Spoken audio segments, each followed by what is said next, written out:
네, 모의논술고사 인문사회계열 문제 2번 문제에서 시작하겠습니다. 네, 문제 2번은 일단 민주정치와 법치주의의 관계에 대해서 이제 어떻게 생각하는지에 대한 문제입니다. 그래서 최근에 민주주의와 법치주의에 대해서 관심이 높아졌는데 여러 가지 정치사회적 이슈가 이제 신문지상에 많이 오르내리면서 관심이 많아졌는데 두 가지가 어떤 관계에 있는지에 대해서 좀 생각해보는 기회를 제공해 보자 이런 차원에서 문제를 출제를 했고요. 학생들은 민주정치와 법치주의를 교과서에서 배우는데 이걸 따로따로 배우기 때문에 두 가지가 이제 어떤 연관성을 갖고 있는지에 대해서 깊이 있게 생각해 보지 않은 경우가 많은데 이번 문제를 통해서 두 가지의 관계와 그다음에 어떤 요소가 필요한지 이런 부분에 대해서 한번 생각해 보자 이런 차원에서 문제를 출제하게 됐습니다.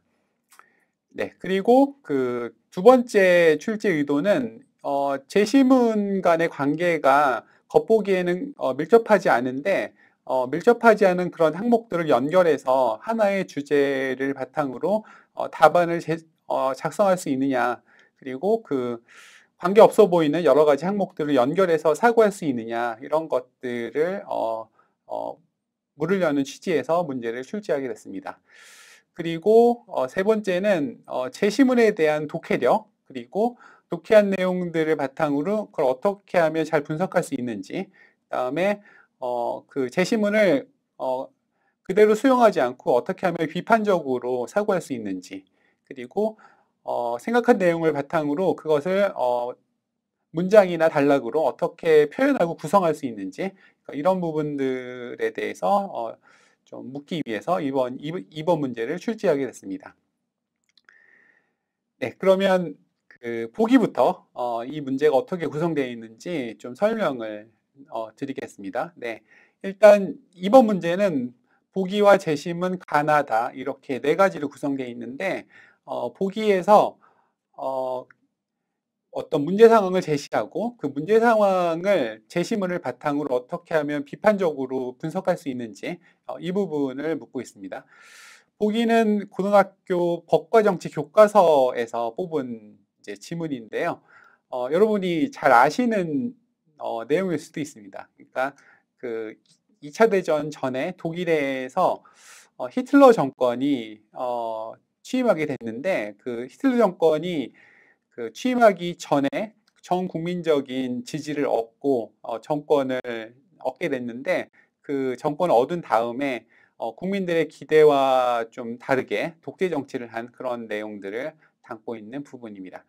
잠깐 보시면 이제 대공황 이후에 독일이 경제적 불황을 겪으면서 실업률이 급증하게 됐고 이걸로 인해서 국민들이 좀 이런 문제를 해결할 수 있는 강력한 지도자를 원했습니다.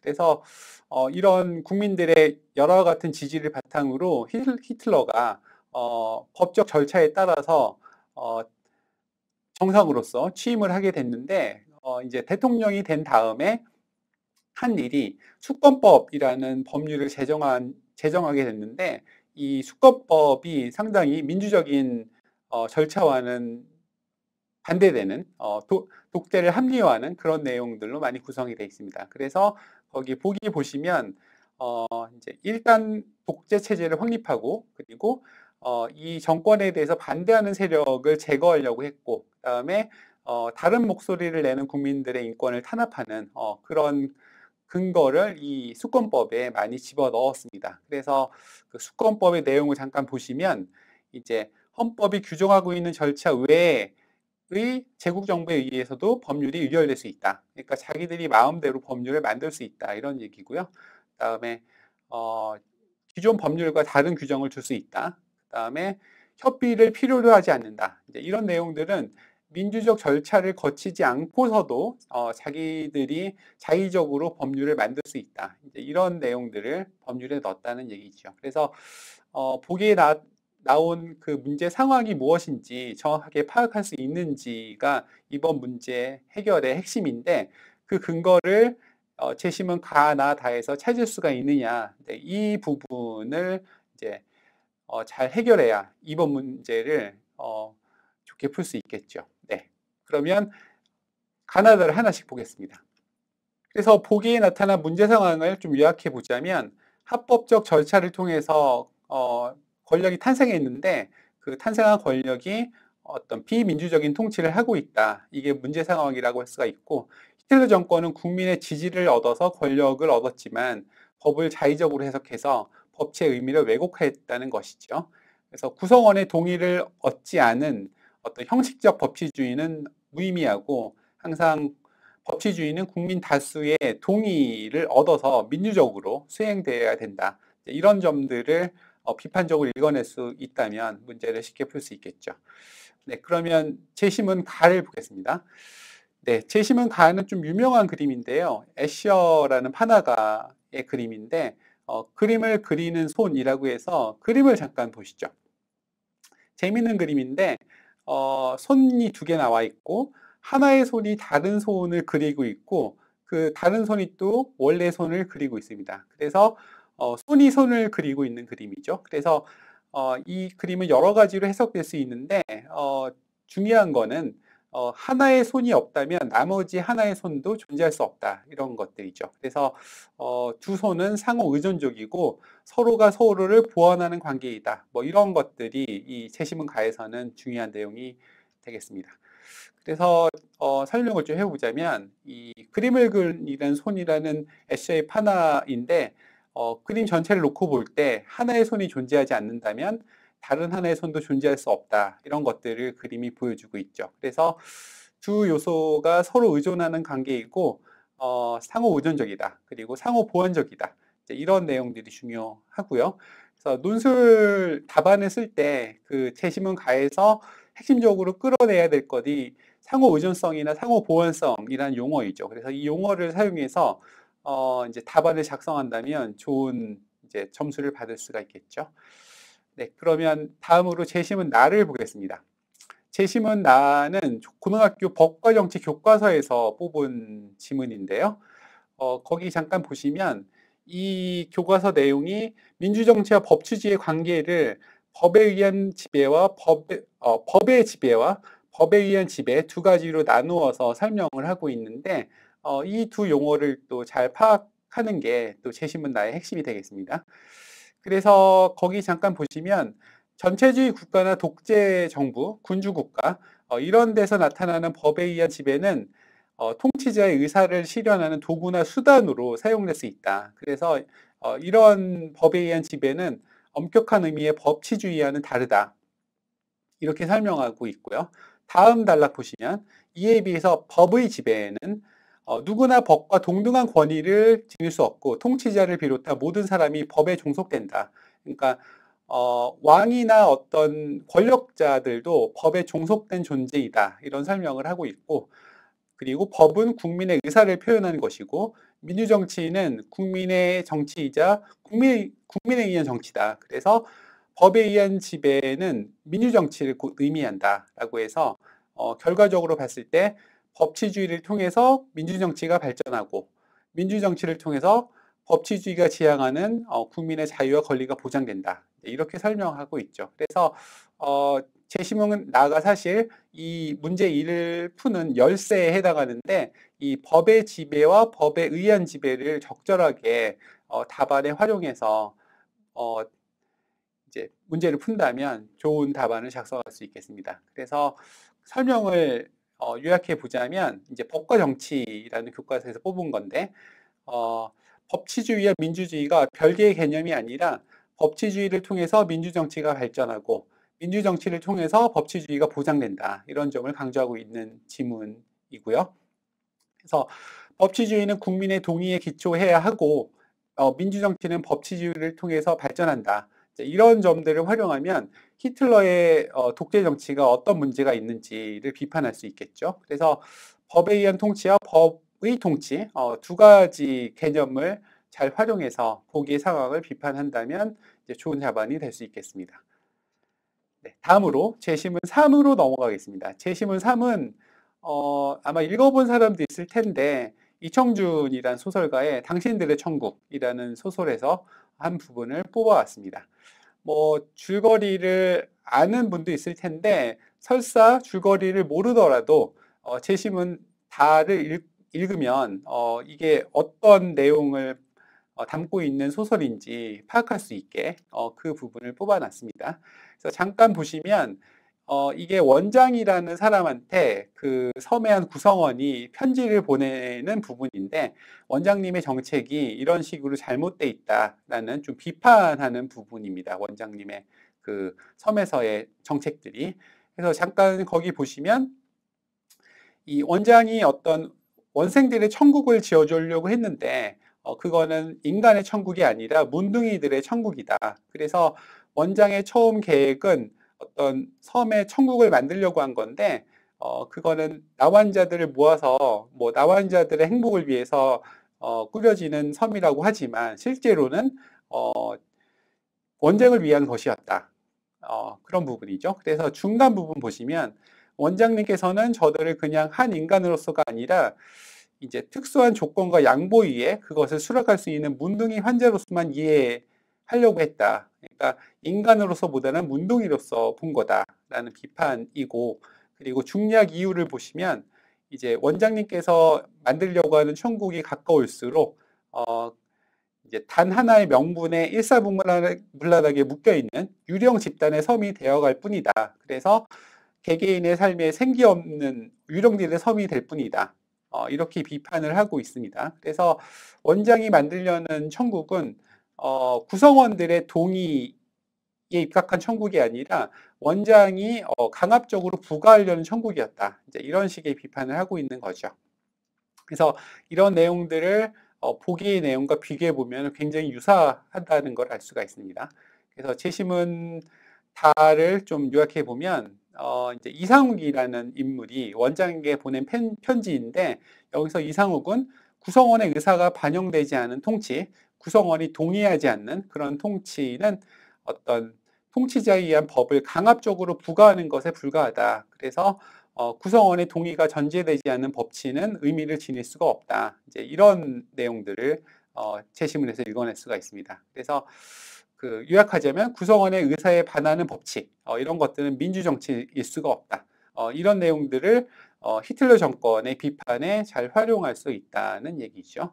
그래서 재심은 가나다에서 적절한 근거를 찾아서 이제 보기의 상황을 비판할 수 있는지 그거를 이제 이번 문제는 묻고 있습니다. 그래서 예시 답안을 잠깐 보자면 이제 보기의 상황을 첫 단락에서 요약을 하고, 그러니까 보기는 이제 히틀러 정권이 법치라는 명목하에 비민주적 통치를 한 역사적 사례를 제시하고 있다. 근데 이것은 국민의 동의에 기초하지 않은 법치주의에 그치고 있다. 그래서 이걸 통해서 법치주의와 민주주의가 상호 보완되지 않는다면 진정한 의미의 민주주의는 불가능하다. 이런 걸 의미한다. 이런 건 문제 상황이고, 가나다에서 이의 근거를 찾을 수 있다. 이렇게 전제를 한 다음에 가나다에서 이제 근거를 제시하고 있는 거죠. 그래서 아까 봤듯이 재심은 나는 민주정치와 법치주의의 관계를 설명하고 있는데 이제 두 가지가 상호 보완적인 관계로 맺어져야 한다는 그런 점을 보여준다라고 얘기를 했고, 그다음에 그 설명을 좀 반대로 했는데 재심은 가의 그림에서 두 가지가 상호 보완적 관계에 있다는 거를 찾을 수가 있다는 거죠. 그래서 그림을 그리는 손을 보면 하나가 없다면 다른 하나도 존재할 수 없는 것처럼 법치주의와 민주주의는 서로 보완돼야 되고, 하나가 작동하지 않는다면 다른 하나도 작동할 수 없다. 이런 점들을 이제 가에서 끌어낼 수 있는 거죠. 그다음에 재심은 다는 구성원의 동의가 배제된 법치주의의 위험성을 잘 보여주는 사례로 이용할 수 있겠죠. 그래서 다의 화자는 이제 원장의 계획이 개인의 독단에 의해서 세워지고 강압적으로 실행될 경우 이것은 원생의 천국이 아니라 원장의 천국이 될 것이다. 그래서 구성원의 동의에 기초하지 않는 법에 의한 통치는 독재의 합리화에 불과하다. 이런 식으로 보기의 상황을 비판할 수 있겠습니다. 그래서 다는 히틀러 정권이 지닌 문제점을 압축해서 보여준다. 이런 식으로 답안을 작성을 한다면 좋은 이제 점수를 받을 수가 있겠습니다. 제가 이제 학생들이 작성한 답안을 좀 봤는데 잘 작성한 답안도 있고 좀 미흡한 답안도 있는데 이제 평가의 포인트를 좀 얘기를 하겠습니다. 그래서 평가의 포인트는 보기에 히틀러 정권이 보인 문제점을 잘 파악하고 있는가, 그게 가장 핵심이 되겠죠. 그래서 국민의 동의가 없는 법치주의, 이거는 굉장히 무의미할 수 있다. 그러니까 겉으로 보기에는 법치주의이지만 실제적으로는 아무 의미가 없는 법치주의다. 이런 것들을 비판할 수 있는지, 이게 가장 중요한 포인트가 되겠고요. 그다음에 두 번째는 새 제시문의 논지를 정확하게 파악했는지, 그러니까 독해력을 보는 부분인 거죠. 그리고 세 번째는 이 제시문을 모두 활용하라고 문제에서 요구했으니까 모두 활용해서 보기를 비판하는 근거로 사용했는지가 되겠죠. 그래서 세 제시문을 모두 활용하지 않고 하나를 빼먹었다면 그거는 감점이 되겠습니다. 이제 실제로 작성된 답안을 보니까 애셔의 그림을 활용하지 않은 답안도 있었고, 그리고 제시문 중에서 제시문의 그 핵심을 잘 파악하지 못하고 쓴 답안도 좀 보였습니다. 그거는 이제 감점 요인이 되겠고요.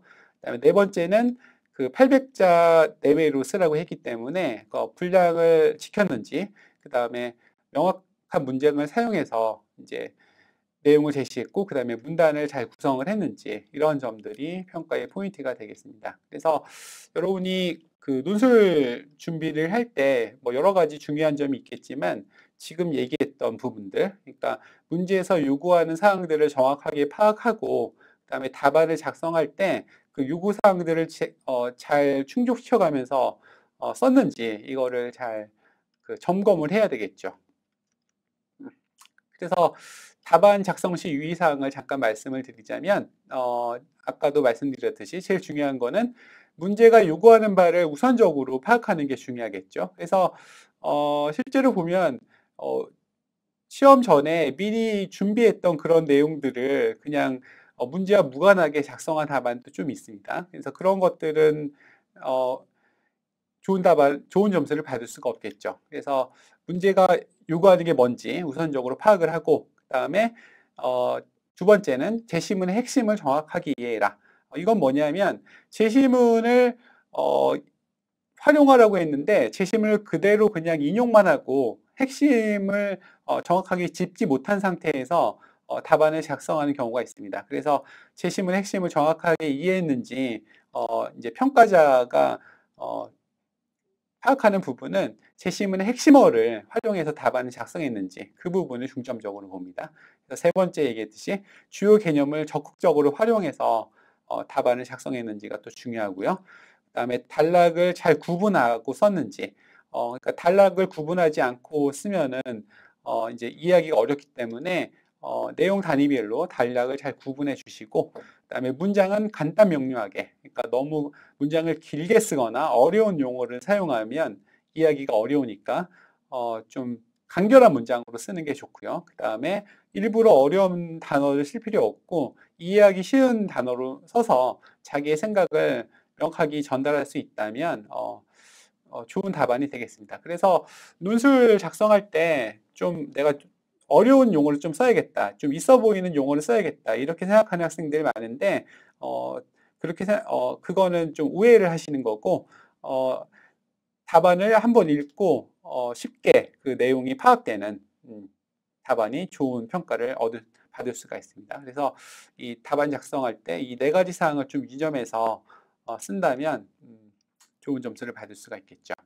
그래서 뭐 제시문 2번 문제는 사실 교과서에서 뽑은 내용이고, 여러분들이 뭐 고등학교 교과과정 거치면서 익히 들어봤던 내용이기 때문에 내용 파악하는 데는 크게 어려움이 없을 텐데, 그 문제가 요구하는 내용을 바탕으로 제시문 가나다를 잘 활용해서 썼는지, 그런 요구 사항들을 잘 지켰는지, 그런 부분들이 문제 해결의 포인트가 되겠습니다. 그래서 앞으로 뭐 논술 시험 볼 때까지 오랜 시간이 남지는 않았는데 남은 기간 내에 지금까지 공부했던 내용들을 잘 정리를 하시되 이제 교과서 내용을 바탕으로 제시문을 정확히 이해하고 그다음에 제시문을 적절하게 활용하는 그런 연습을 앞으로 좀 더 진행하면 좋지 않을까 그런 생각을 하게 됩니다. 네. 그래서 수시 논술 준비할 때 유의사항을 마지막으로 좀 말씀을 드리면 숭실대학교 문제는 이제 모의 시험과 좀 유사한 유형과 난이도로 출제가 됩니다. 그래서 이번에 모의 시험 답안을 좀 저희가 분석을 해서 학생들의 어떤 수준과 좀 맞추어서 문제를 낼 것이고요. 그다음에 그 재심을 분석하고 그걸 비판적으로 사고하고 그다음에 이제 재심을 종합하는 그런 능력을 좀 묻는 문제를 출제할 예정이고 도표나 그래프, 그다음에 이미지 뭐 이런 것들을 활용하는 그런 문제가 나올 가능성이 높습니다. 그다음에 두 번째는 고등학교 교과과정과 연계해서 내는 걸 원칙으로 합니다. 그래서 가급적 고등학교 교과과정 내에서 주제를 선정할 것이고, 그다음에 제시문도 교과서 수준에 준하는 그런 제시문을 활용할 거고, 그리고 교과서에서 뽑는 제시문을 많이 낼 예정입니다. 그리고 난이도를 좀 보자면 모의시험 결과를 분석해서 난이도를 좀 조정할 것이고, 전체적으로 봤을 때 제시문은 평이하되 평이한 중에서도 어떤 학생들의 분석력이나 비판적 사고력을 측정할 수 있는 그런 문제들. 그러니까 겉으로 보기에는 좀 평이하지만 그 안에 좀 깊이 있게 분석하고 여러 가지 사항들을 종합했을 때 답을 쓸 수 있는 그런 문제로 출제할 예정입니다. 그래서 재심은 독해에 오랜 시간이 들어가진 않되 통합적인 사고력, 비판적인 사고력, 그다음에 분석력 이런 것들을 잘 측정할 수 있는 그런 문제를 낼 예정입니다. 그래서 숭실대 수시논술을 준비할 때에는 교과 과정에 좀 충실하게 준비를 하시고 대신 제시문을 좀 꼼꼼하게 읽고 거기서 문제의식을 발견하는 그다음에 발견한 문제의식을 이제 문장으로 잘 옮겨보는 그런 연습을 좀 착실히 준비한다면 이제 좋은 성적을 얻을 수 있게 그렇게 출제를 할 예정입니다. 네, 이제 수시논술은 사실 여러분들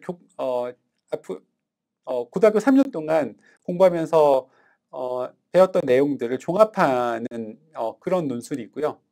그리고 그 고등학교 과정에서 배웠던 것들을 잘 활용할 수 있게 낼 수 있는 문제이기 때문에 3년 동안 배웠던 그런 내용들을 잘 정리하시고 그다음에 숭실대학교 이제 논술 출제 방향과 범위, 그다음에 난이도 이런 것들을 잘 유념하셔서 준비하셨으면 좋겠다는 말씀을 드립니다. 네, 그 이번 수시 논술이 여러분들이 본 시험